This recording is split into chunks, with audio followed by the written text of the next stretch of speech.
Hey everyone, thanks for watching again, tuning into episode number 4. If you haven't seen my other videos, I encourage you to check those out. There's some really helpful information and tips for you to get on track.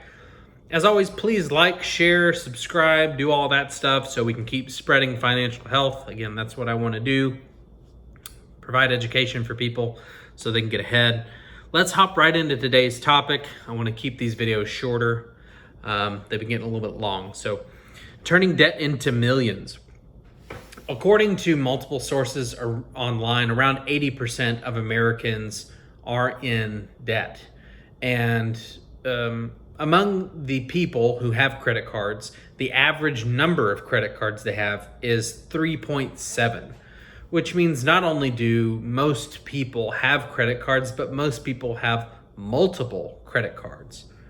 The number of car loans has risen significantly over the last 5 years. I read an article just this last week that said average household income has risen since last year, which is great, obviously, but the average household debt has matched, or in many cases exceeded, that rate that the income grew. So debt is everywhere. We all have it. It's pretty much unavoidable for most of us who want to have a quote-unquote normal life.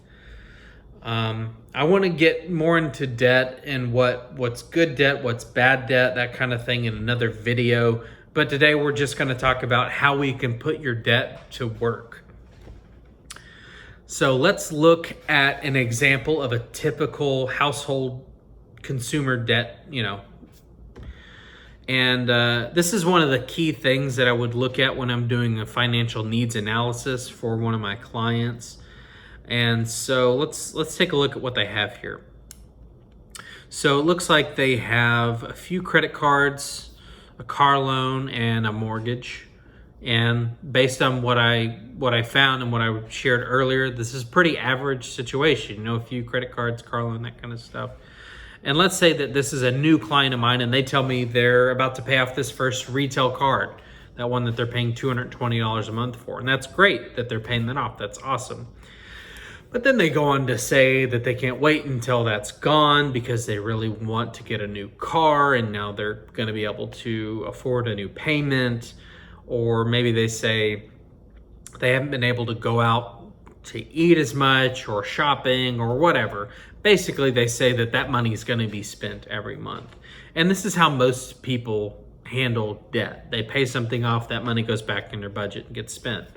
Well, it's a good thing that I'm sitting with them because I could show them plan B and see how they feel about that. So let's look at plan B. It shows them what would happen if they do what is called debt stacking. Now, there are other terms for this, but it doesn't really matter. It's all the same thing, debt stacking. So I tell them that instead of getting that new car payment or spending money, just spending that money, I tell them to stack it onto that next debt. And since they've been paying that every month, that's not money that they were counting on. I say, let's put that money to work instead of just spending it, right? Well, what happened is that next debt is going to get paid off way faster. And as you can see, when that debt gets paid off, we stack it onto the next one. And every time a debt is paid off, we put it on the next debt. And it's the next debt with the lowest balance generally. And we do that until all the debts are paid off.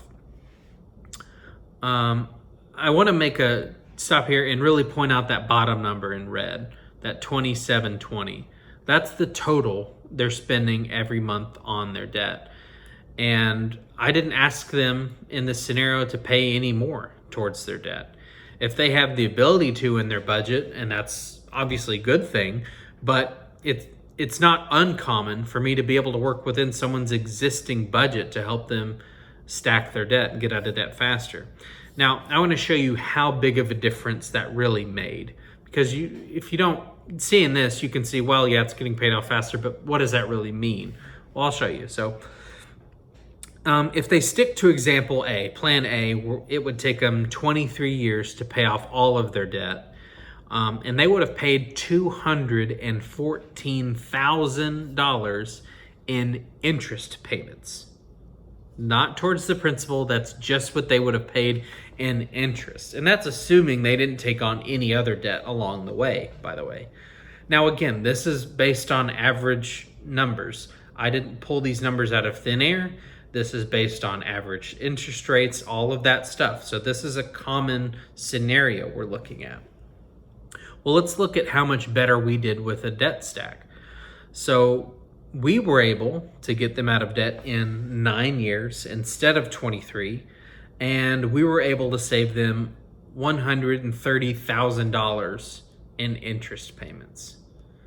And again, this is based on an average. There are people who have a lot more debt, and so doing something like this could make an even bigger impact. Let me ask you, do you think your credit card company or your car loan company has any incentive to teach you how to do this? Are they going to tell you how you can avoid paying them over $100,000 in interest payments? No, they have no incentive to teach you that. Many of these companies are actually financially invested in you staying in debt, which is why credit cards, they'll have a minimum payment and a revolving debt and all this stuff, and it climbs and climbs and climbs. They want you to stay in debt. That's why I educate people, because most people don't know. They don't really understand the full scope of, they look at, I can afford this monthly payment. And a lot of times that's as far as it goes. But I want to show, well, here's really the impact of what that means. And you know what? It's damn near impossible to get ahead and win a game if you don't know the rules. And so I want to teach people the rules to this game, and I want to help them play it. Now you may be asking yourself, well, how does that turn debt into millions? Well, let's look at that next. So let's say that family didn't add that $2,720 back into their budget, and instead they started investing it every month for their retirement until 67, which is the new retirement age. And if they got a 9% rate of return over that time frame, they would have $2.4 million. By the way, if you have questions about that rate of return, just reach out to me and I'd be happy to go into more detail about that and put you in contact with some other people. But let's just, for numbers' sake, let's just say that. And that was money that they were spending every month anyway. It's not taking anything away from them. They weren't counting on that. This was money that was going out the door every month anyway. And we used that, and now they're well on their way to a healthy retirement. So that's how we turn debt into millions. Like I said, I want to keep these videos shorter, so I'm going to go ahead and hop off. Thanks so much for listening. Please continue to listen and share, subscribe, do all of those things. I really appreciate it. And I truly want to thank you for taking time for your financial health. And I'll talk to you next week. Have a good one.